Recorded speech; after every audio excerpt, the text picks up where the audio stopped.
What if I told you that one of the greatest kings in all of human history almost never lived past 40 years? His name was Dawud, alayhi salam, a prophet, a king, a voice so powerful that mountains literally moved when he spoke. But the reason he lived as long as he did wasn't because of anything he did himself. It was because of a deal. A deal made billions of years before the earth even existed between the first human being ever created and the creator of the entire universe. Stay with me today, because this story will change how you see every single day of your own life. Today, we are going deep, really deep. We are going all the way back before the creation of this physical world, before the sun, before the moon, before a single drop of rain ever touched the ground. Welcome back. If you're new here, this channel breaks down real Islamic history. No sugarcoating, no shortcuts, just the raw, powerful, emotional truth behind the stories that shaped our faith. Now, before we get into the battles, the miracles, and the kingdom, there is one moment, one single moment that sets up absolutely everything. And honestly, it is the most beautiful thing I have ever come across in Islamic history. Billions of years ago, not millions, billions, there was no earth beneath your feet, no sky above your head, no oceans, no mountains, no cities, nothing that your eyes have ever seen existed yet. But souls existed.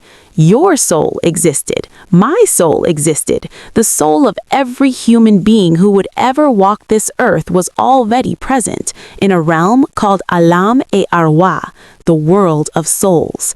This is mentioned in Islamic tradition, a sacred gathering, a moment so significant that everything that followed in human history traces back to it.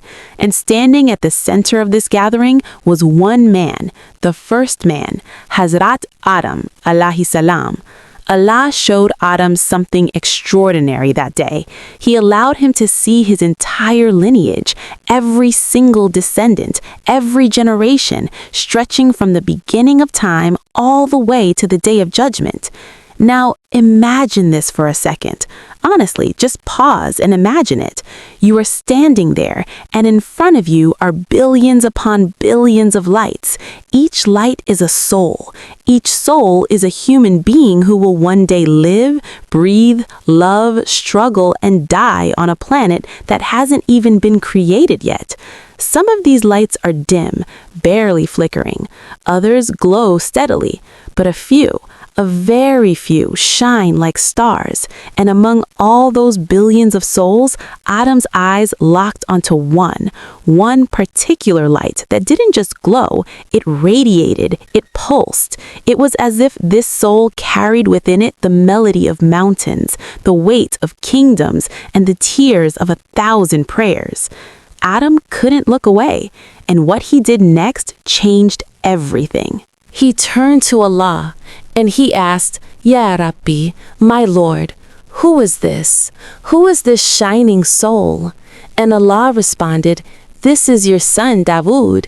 He will be a mighty prophet and a great king of Bani Israel. But then Allah said something else, something that broke Adam's heart before it had even started beating on earth. But his life is written as only 40 years.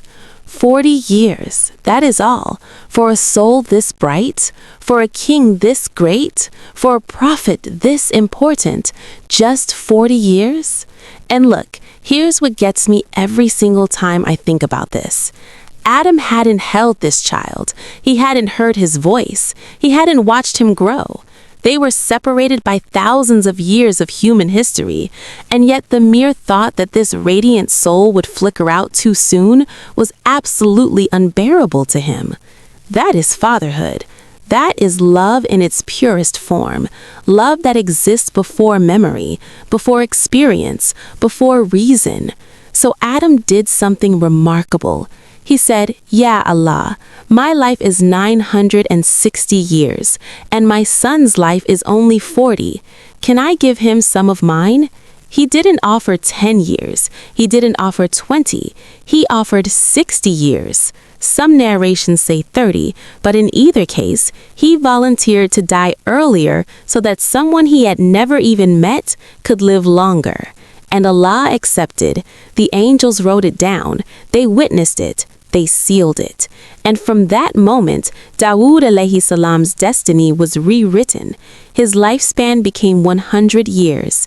60 of those years were a gift from the Father of all humanity. Now here is where the story takes a turn that most people are not prepared for. Centuries passed.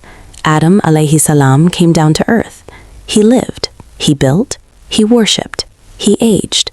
Year after year after year. And eventually his life reached 900 years. 900 years. Think about that number. 900 years of memories. 900 years of experiences. 900 years of living on a planet that was brand new. And then Malakul Maut appeared, the angel of death, standing before Adam alayhi salam. Adam looked at the angel and with complete sincerity said, "Why are you here? I still have 60 years remaining." And the angel of death, with a gentleness that only a divine servant can carry, responded, "Ya Adam, don't you remember? You gave those years to your son Dawud in the world of souls before the earth was even created." Adam had forgotten. Let that sink in for a moment. The first human being, the one who was taught by Allah himself, the one who was given the knowledge of all names, even he forgot a sacred promise. He denied it, not out of dishonesty, not out of greed, but because human beings, by their very nature, forget. The Arabic word for human, insan, literally comes from the root word nisyan, which means forgetfulness. And then the written record was brought forward, the contract that the angels had documented, and Jibril alayhi salam himself came and testified. Adam had no choice but to accept. The proof was undeniable. And this right here is why Allah commanded humanity to write down their agreements. That verse in Surah Al-Baqarah about documenting debts and transactions, its origin traces back to this very moment. Real talk. Every time you sign a contract, every time you write down an agreement, every time you document a promise, you are living in the echo of this ancient moment between Adam, his unborn son, and the creator of the universe. But here is the thing. Those 60 gifted years, they weren't just extra time. What Dawud alayhi salam did with those years built one of the most extraordinary legacies in human history. And what happened during his reign involves miracles, courtroom drama, a chain from the sky, and a frog that silenced a prophet. Let me explain. Hazrat Dawud alayhi salam ruled Bani Israel for 40 years. His kingdom stretched from Bilad al-Sham all the way to the regions of the Euphrates. He was a king, a prophet, and the recipient of Zabur, a holy scripture filled with praise and supplication to Allah. But here is what made him different from every other king in history. He used to disguise himself at night. He would remove his royal garments, cover his face, and walk through the streets of Jerusalem like a common man. And do you know what he would do? He would stop random people, ordinary citizens, and ask them one simple question. What do you think of your king? Think about that. A king who actively sought honest feedback from his own people, not through advisors, not through reports, but face to face, in disguise, where people had no reason to lie. Honestly, how many leaders today would have the courage to do that? How many rulers would walk among their people unprotected and ask to be judged? This was Dawud alayhi salam, a man who understood that power without accountability is the fastest path to destruction. His worship schedule was equally remarkable. He would fast every other day, one day fasting, one day eating. He would sleep for half the night, wake up, and spend the last third of the night in deep worship. The Prophet Muhammad ﷺ himself said that the most beloved prayer to Allah is the prayer of Dawud, and the most beloved fasting is the fasting of Dawud. Let that register. Out of every prophet, out of every worshiper who ever lived, the style of Dawud's worship was the most beloved to Allah.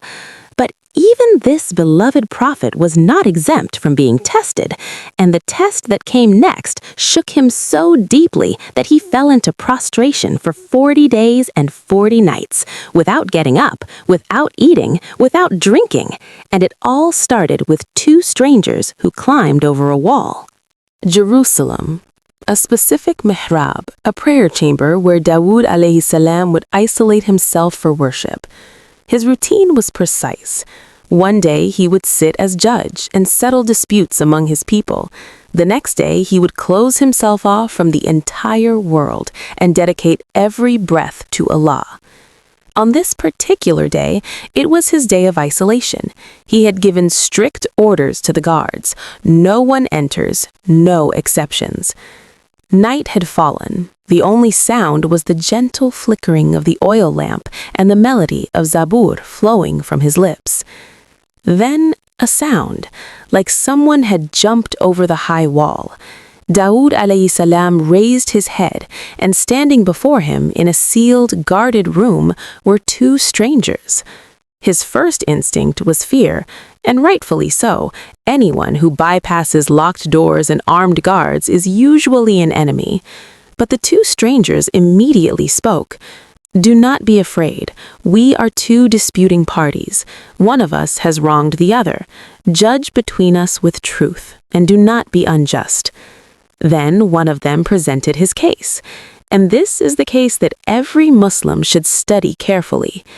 He said, "This is my brother. He has 99 sheep, and I have only one. Yet he demands that I give him my one sheep as well, so that his flock reaches 100, and he pressures me with harsh words."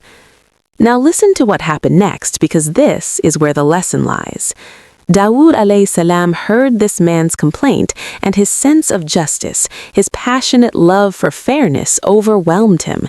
He immediately responded, "He has wronged you by asking for your sheep to add to his own. Indeed, many partners oppress one another, except those who believe and do righteous deeds, and how few are they?"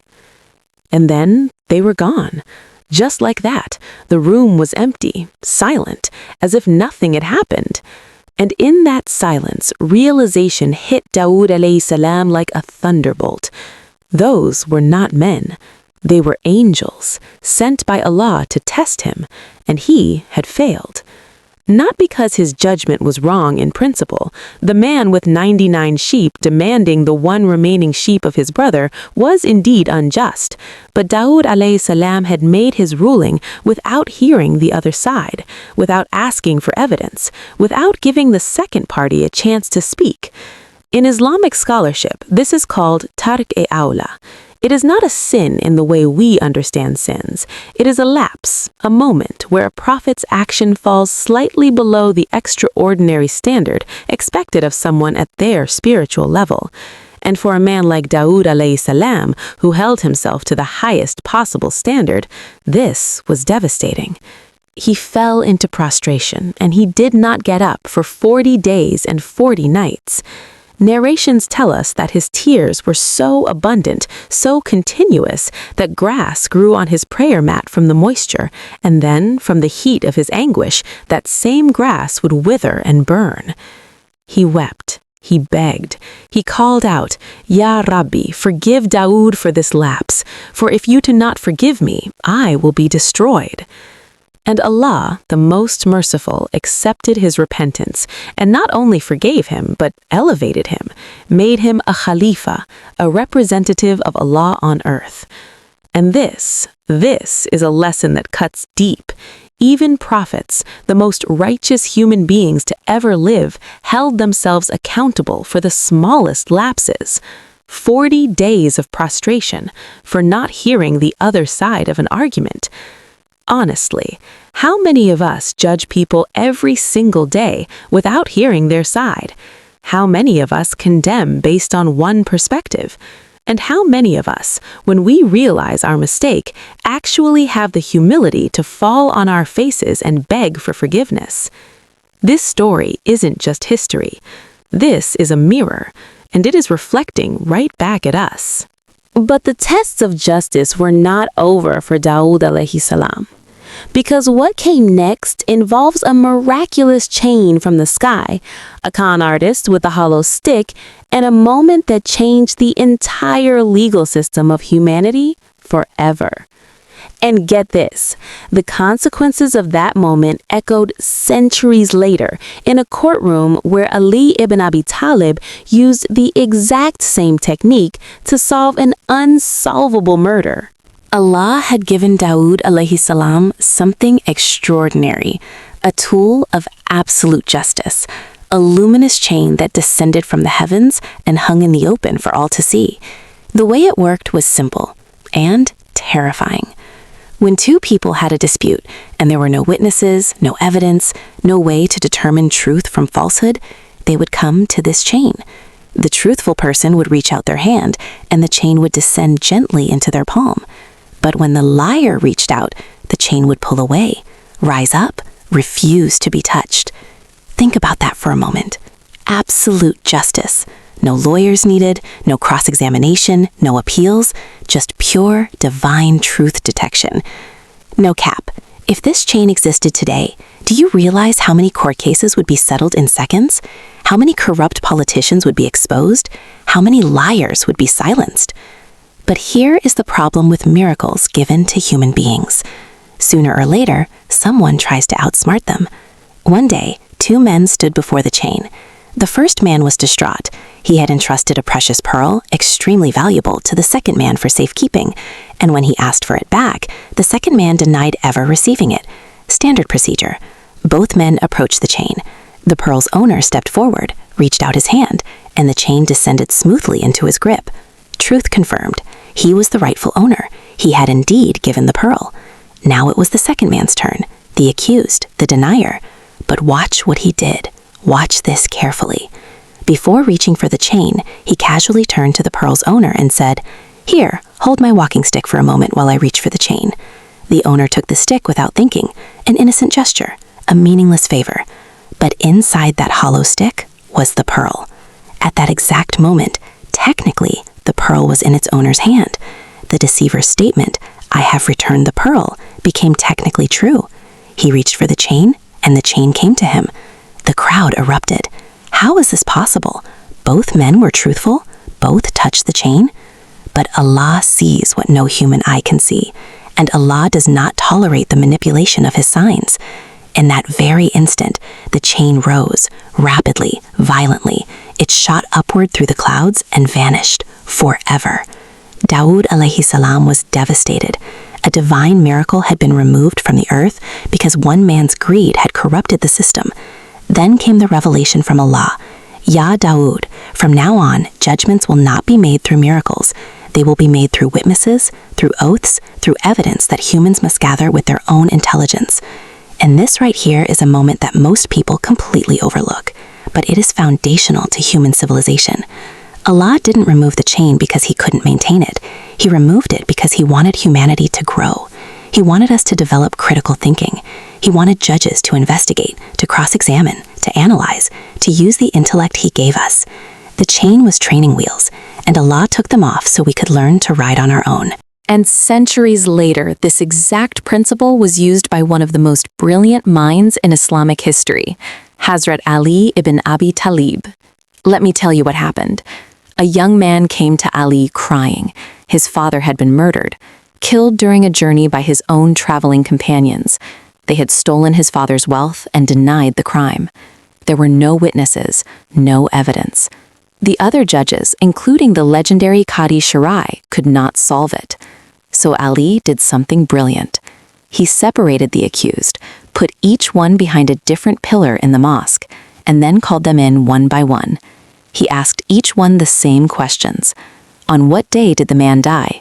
Who washed his body? What color was his burial cloth? Where was he buried? When every single suspect gave different answers, their lies collapsed. The truth was exposed. Justice was served. And Ali said something that connects this entire thread across centuries. He said, "This is the same method that was used before me by Dawud alayhi salam." The chain was gone, but the wisdom remained, passed down from prophet to prophet, from generation to generation. The The tool changed, but the principle of justice never did. Now I want to take you to a completely different kind of moment. No battles, no courtrooms, no chains from the sky, just a quiet night and a conversation that changed everything. It was the last third of the night, the part that Allah loves most. The sky was covered in stars, and Jerusalem's hills were humming with a silence that felt almost sacred. Dawud alayhi salam had just finished one of the most beautiful worship sessions of his entire life. His recitation of Zabur had been flawless, his tears had been genuine, his heart had been completely present with Allah. Every word had carried weight, every prostration had felt like a conversation. And then in that moment of spiritual satisfaction, a thought crossed his mind. Not arrogance, not pride in the way we usually think of it, just a whisper, a tiny human whisper. Perhaps no one has ever worshipped Allah the way I worshipped him tonight. That is when it happened. A frog, a small, wet, ordinary-looking frog emerged from the water nearby, and by Allah's permission, it spoke. Ya Dawud, do not be so pleased with your worship tonight. Every single night I glorify Allah with 1,000 praises, and from each of those praises, 3,000 more branch out, like the limbs of a great tree. And whenever I hear a bird above the water, I rise to the surface, not to flee, not to hide, but to offer my body as food, so that Allah's creation might benefit from my existence. And I have never, not once, felt proud of any of it. Dawud alayhi salam broke down. A frog, a creature that most humans would not even notice, a being that lives its entire existence in muddy water, in darkness, in silence. This tiny creation was worshipping Allah with more sincerity, more consistency, and more humility than a king sitting on a golden throne. His chest tightened, his heartbeat quickened, and he fell right there into prostration, not because he had sinned, but because he had glimpsed a truth so overwhelming that standing felt impossible.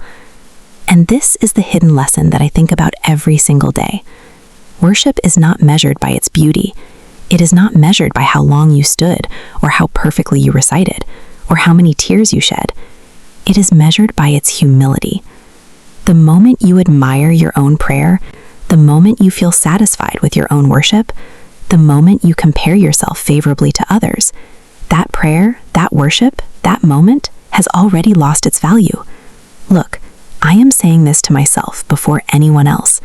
How many times have we prayed and then felt proud? How many times have we given charity and then wanted people to know? How many times have we posted a good deed, hoping for validation? A frog in a pond never posted anything, never told anyone, never sought recognition, and its worship was greater than a king's. Let that humble every single one of us. The years passed, 100 years. That was the full span that Allah had written for Dawud alayhi salam. 40 of his own, and 60 gifted by a father who loved him before the world began.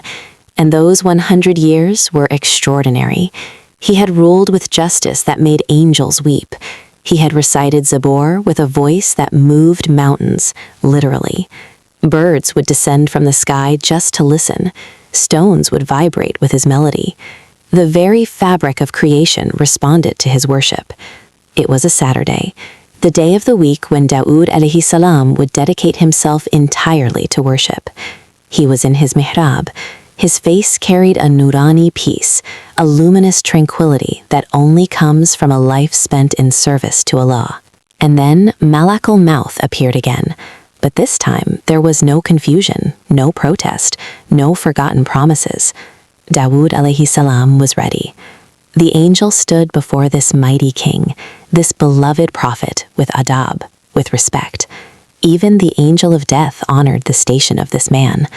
And as the soul left the body, a wave rippled through Jerusalem.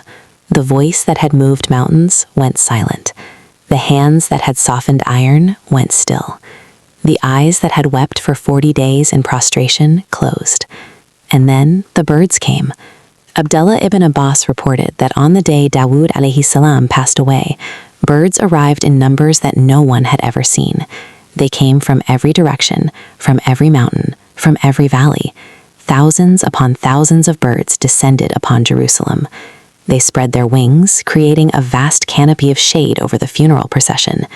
The sound of their wings was like a great storm, but there was no wind, only feathers, only loyalty, only love. These were the same birds that used to descend whenever Dawud recited Zabur, the same birds that would join him in glorifying Allah. They had come one final time to say goodbye to their beloved reciter. When the funeral reached Sayun, the burial site, the sun's heat became unbearable. People were collapsing from exhaustion. Then his son stepped forward, Hazrat Sulaiman alayhi salam, the new king, the new prophet. He commanded the birds to spread their wings and shade the people, and instantly cool shade spread across the valley, as if the sky itself was honoring the man being laid to rest. Dawud alayhi salam had one great unfinished dream, the construction of Beit al-Maqdis, a grand temple in Jerusalem, a place of worship that would stand as a beacon for all of humanity. He had started the work, but death did not give him time to complete it. But his son, Sulaiman alayhi salam, carried that dream forward, and he didn't just complete it, he built it into one of the most magnificent structures in the history of civilization, with the help of jinn, humans, and forces that the world had never seen before. Dawud alayhi salam's life was a masterclass in what it means to be human. He was powerful, but walked in disguise to hear the truth. He was a judge, but wept for 40 days when he made one procedural error.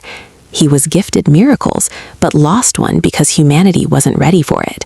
He was a king, but was humbled by a frog in a pond.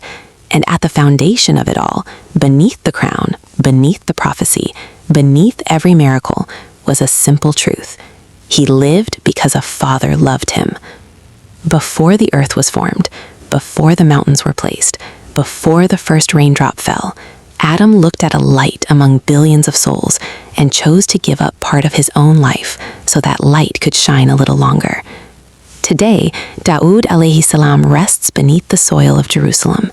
His voice is silent, but his Zabur still echoes in the hearts of those who recite it. His lessons still breathe. His story still breaks hearts and rebuilds them stronger. May Allah grant us the humility of Dawud, the sacrifice of Adam, the justice of Ali, and the sincerity of that unnamed frog who worshipped in silence and never once asked for recognition. If this story moved you, share it with someone who needs to hear it. Subscribe if you haven't, and leave me a comment telling me which moment from the life of Dawud alayhi salam touched your heart the most. Until next time, Assalamu alaikum wa rahmatullahi wa barakatuh.